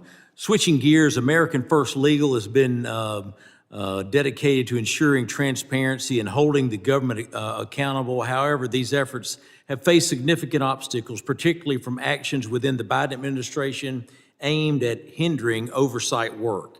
Mr. Block, can you share some examples of how individuals within the Biden administration have attempted to obstruct America First legal efforts to hold the government accountable and promote transparency?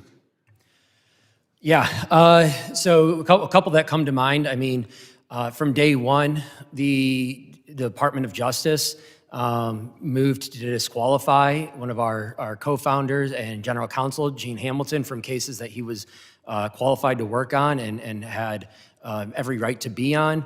And that was day one to all the way up through to just before the election. NARA was supposed to produce documents depicting Hunter Biden and Joe Biden meeting President Xi. Those were ultimately produced after the election. There were other productions that we were supposed to get before the election that came after the election as well. So, I mean, just from day one through the current day. Thank you, Mr. Block. Mr. Chairman, I'd be remiss if I didn't mention, I walked in and I heard the word hyper-partisan. I'm telling you right now, I hate that I was committed to something else and I couldn't be here longer. I want to defend these folks. 2 of the 3 Republican folks that are testifying today have served with distinguished records for years for DHS, and they've been called hyper-partisan. What this committee wants is the facts. We want to know what worked. We want to know what didn't work. I thank you for your service, and I hope that that hyper-partisan statement doesn't affect anything you do in your future. Thank you for your service to our country. Gentleman yields. I thank the witnesses for your valuable testimony. The members of the subcommittee may have some additional questions for the witnesses. We ask the witnesses to respond to these in writing pursuant to Committee Rule 7E. The hearing record will be open for 10 days. I do want to just make a general statement relative to the actions of the administration, whether it was the digital services renamed DOGE. What we know is Article 2 of the Constitution does invest all executive authority under the president, and the authority of the president in duly elected to be able to execute on the day-to-day operations is his prerogative. Additionally, I want to move to enter this letter from the Vice President of the Associated Builders and Contractors, a national construction industry trade association representing more than 23,000 members, requesting members of the committee reduce wasteful spending in infrastructure contracting by removing the Biden-Harris administration's project labor agreement that discouraged fair contract completion without objection. So ordered. With that, thank you to the witnesses for your testimony, to the members for your time, and now this committee stands adjourned.